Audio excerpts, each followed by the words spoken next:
Hello ladies and gentlemen, welcome to this channel once again. I want you to listen to what the Deputy President Rigathi Gachagua yesterday said while he was attending a church function at Embu that indicated to me that there is a very high possibility of Senate impeaching him at the end of this week. This is what the Deputy President said at that church function. Ni kubwa sana na mahakama zetu. Our judiciary is very professional, and I have no doubt in my mind that our eminent judges will protect and uphold the Constitution, the rule of law, and always make sure that the will of the people is sovereign. Na tukiwa, that is the way a good country runs.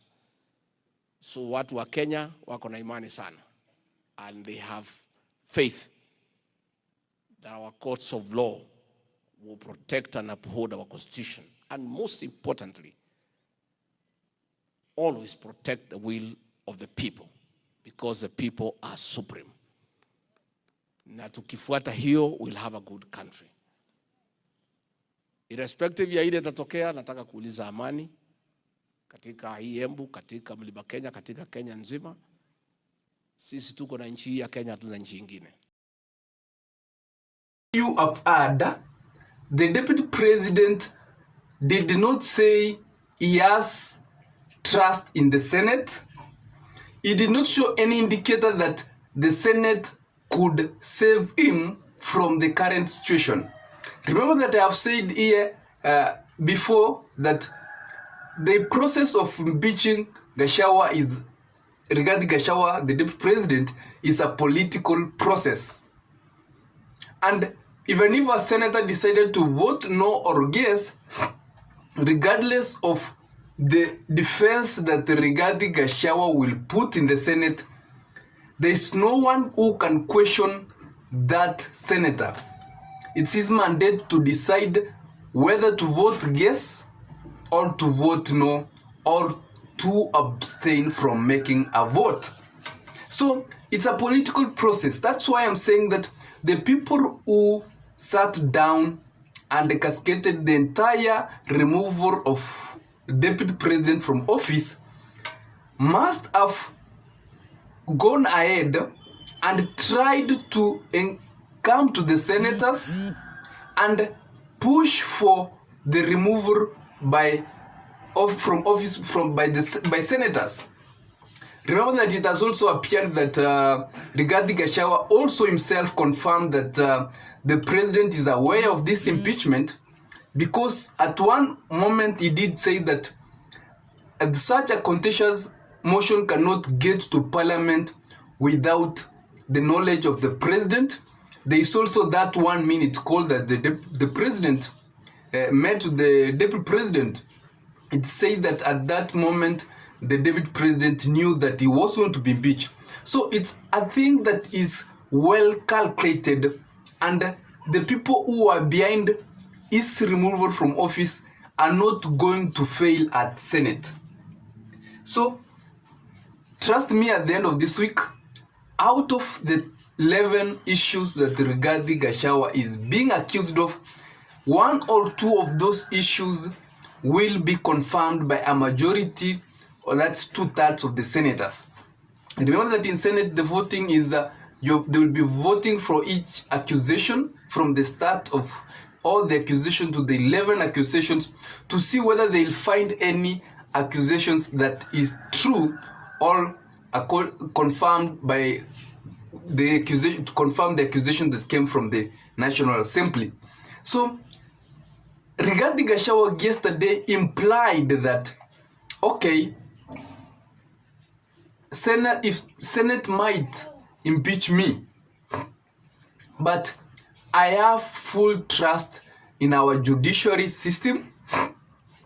There are people who go with the law. Remember that in the courts, it's a law that is followed. It's now not a political process like the National Assembly, like the Senate, where a senator can wake up or an MP can wake up and decide, okay, I'm voting no and you cannot question, or I'm voting yes and it doesn't even require to give an explanation to why he made that vote that way. But in the judiciary, it's law by law, and it's the constitution that will be followed all the way from the issues that the legal team of Rigathi Gachagua has raised from the public participation, which they say was not done according to the constitution and according to the process that is required. And they claim that public participation was done on Friday and on Saturday, where on Friday there are Muslim brothers who did not take part in that public participation because they were in mosques. And on Saturday, there are a lot of Kenyans who go to churches on Saturday. So it should not have been done on Saturday because a lot of Kenyans who were in church the entire day missed giving their opinion on that public participation. And also on the issue of public participation, they say that Rigathi Gachagua could have been heard before the public participation. People could have been engaged in public participation. There are a lot of issues surrounding the impeachment of Rigathi Gachagua. Remember that High Court ruled that Rigathi Gachagua's case will be forwarded to the Chief Justice, who will appoint a 3-judge bench to listen to the 20 cases that had been filed when Rigathi Gachagua motion was filed in the National Assembly. And the legal team has asked the courts, the judges, to listen to those cases before Senate makes a vote on whether to impeach Rigathi Gachagua or to uphold him in office. But from where I sit here, I see all indications that Rigathi Gachagua will be impeached by Senate. It's not going to change. Senators and the Senate and the National Assembly are all politicians.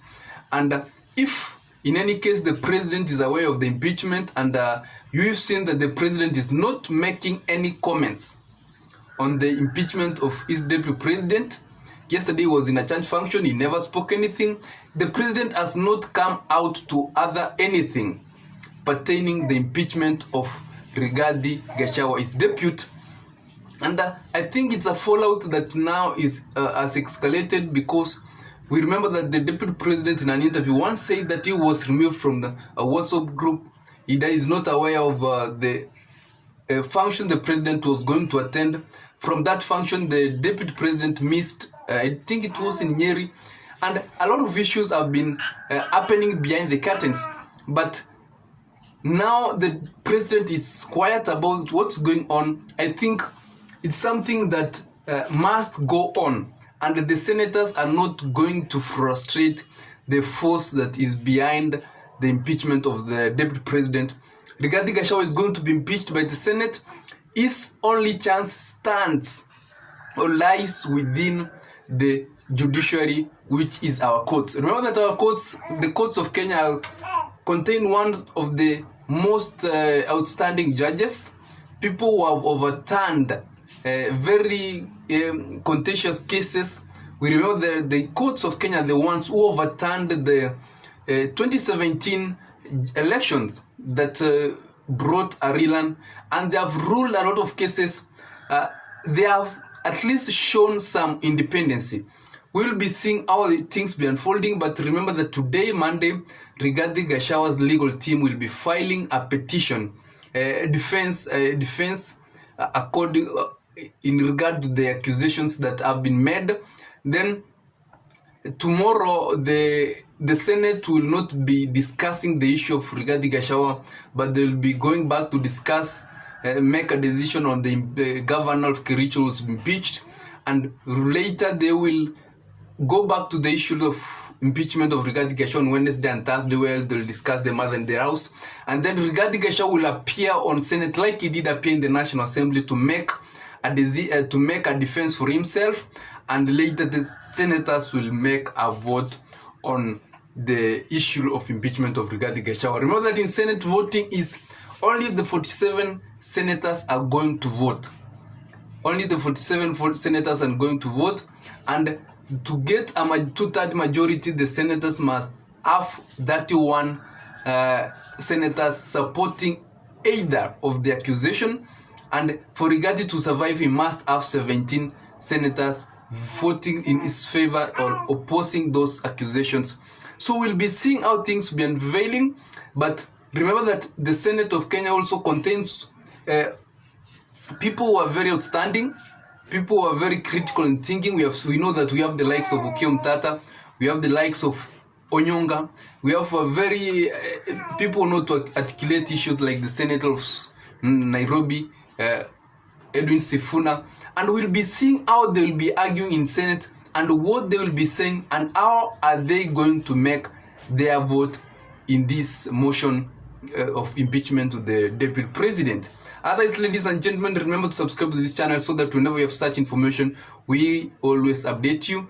And for my supporters who have always come back to watch my videos, thank you for watching. You can tell me where you're watching from, and you can tell me what you think about will Rigathi Gachagua survive the impeachment by Senate, or he is going home.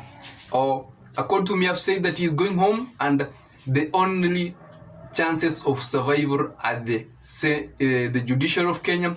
But we'll be seeing how the Senate will be discussing and what the thoughts of those senators will be.